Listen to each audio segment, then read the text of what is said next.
I experienced that. And I remember one of my earlier relationships when I was in college, I dated this woman who was constantly on me, like for attention, you know, for validation and so on and so forth. And even though I was like extremely loyal to her, right? And I spent time with her while I was like working and going to college, you know, I made time for her. And there were times where like I would go straight to her from school or from work, and you know what, but she was just never satisfied with that. And then I didn't necessarily fail to make the association, but I knew that she was abandoned as a child. Like she was like an orphan. Her mom was on drugs. She never met her dad, all kinds of stuff. Right. And I had a lot of love for her, but at the same time, there was a lot of like mistrusting or like, you know, accusations and so on and so forth. And it took me until my adulthood to kind of make that link. Like I knew there was something to that when I was younger, but I didn't know to what degree the impact was. And if I had known, I probably wouldn't even gotten involved with that person. Like no shame towards them, but it's just like I had to be aware of what I had the capacity for back then, and I didn't. So yeah, I mean, first of all, this is the relation of attachment styles and attachment theory to adult love relationships is kind of a new concept. Yeah. You know, I always recommend the book Attached by Amir Levine. I think you've read it, right? Yep. I read that. And so that was kind of the first book that put the pieces together. From attachment theory is like tried and true psychological, like almost fact at this point, right? They've redone the same test over and over and over hundreds of times. So it's a very like tried and true thing. But the relation to adult attachment styles is reasonably new. So how does that impact you per se, right? You have all this knowledge. You said you grew up anxious, right? That's what you told me, right? Yeah. But like you are also in the love space, right? You coach people, you meet people, you know, often match them up in instances, right? But like, what do you see as someone who's very aware of this information? How does it affect you when you're interacting with other people, whether you're dating them or you're seeing other people date other people or you're coaching them? How do you move through the world knowing this information? Well, what I'm highly aware of is how subconscious all of this stuff is. Because if you think about it, the reason I keep saying it happened so young and it happened before the age of 3 is because it's not something you remember. And it's, even if you know, like, I prefer a lot of validation and reassurance, even if you know those things, the manifestation of how it happens in relationship is still very subconscious. Okay. Right? Okay.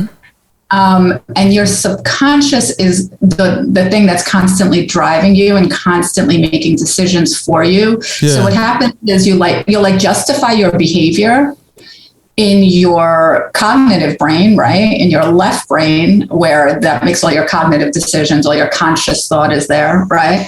But you're still doing stuff from the subconscious. So for example, let's say, I'll use myself, an old me as an example, right? Like where I haven't heard from somebody in a day and I'm like, well, I want to talk to them. And why haven't I heard from them? I'm sorry, Flora. I meant to text you back. I was busy.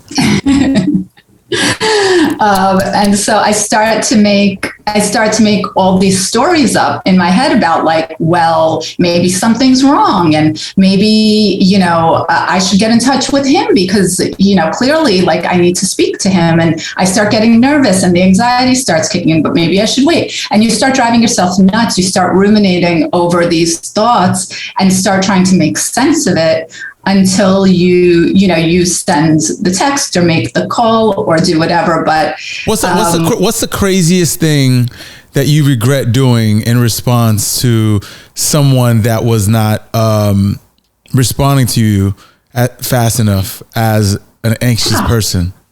Oh, please. What did I do? I was in this very toxic relationship, and we can talk about the anxious avoidant trap here, if you want. But I'll tell you about that, and then I'll tell you how that, like, what the subconscious part of it is.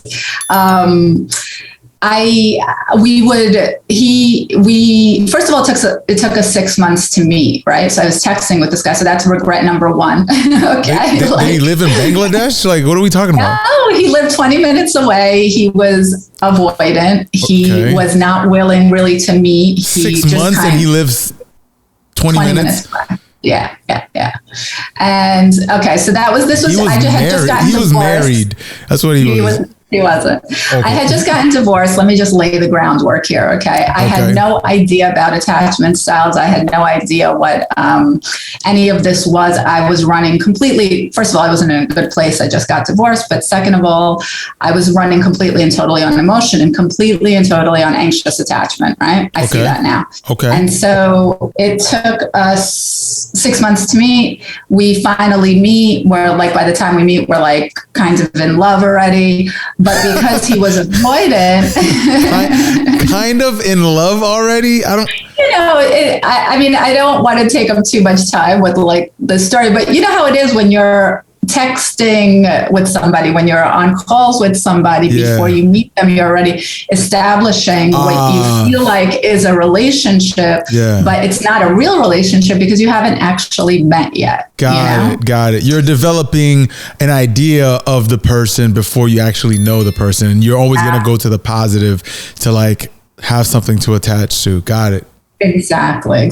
And so, we meet and we had this very toxic relationship because he was avoidant and I was anxious, and we would have a great time together. We would like play boyfriend, girlfriend. We'd like hang out, and then he would leave and he would not reach out to me for like weeks. And even if I was reaching out to him like 2 weeks at a time, he needed 2 solid weeks in between seeing me because he was highly avoidant.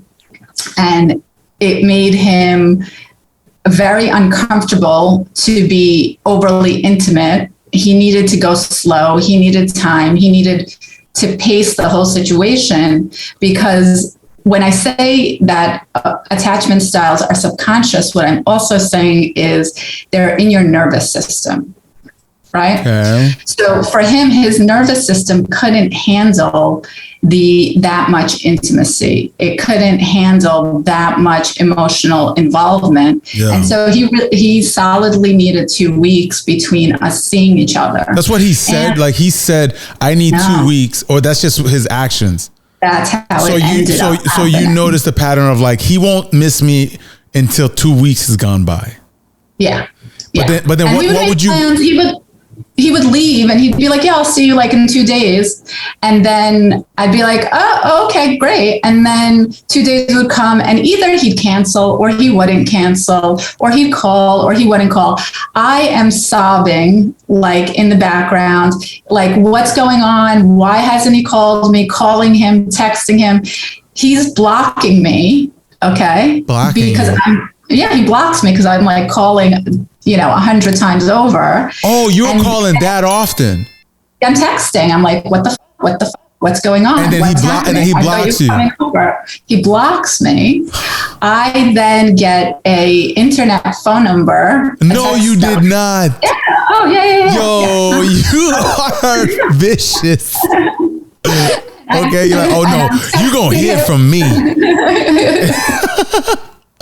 And I'm texting him from this other phone number, to like find him and get, catch him in whatever was going on.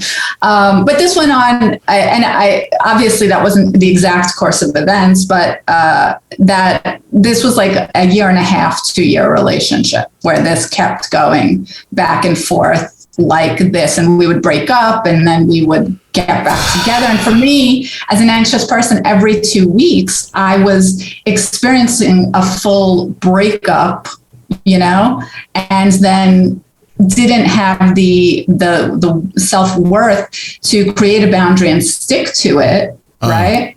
And I would get back together with him, even though I'd be like, and I'm never speaking to you again. How could you do that to me? You know? But in some ways that must have been like exciting for you, whether it's for good or bad. Like there had to have been some type of thing that attracted you to something that was so inconsistent. Here you go. I mean, the anxious person associates love with inconsistency and associates love with abandonment.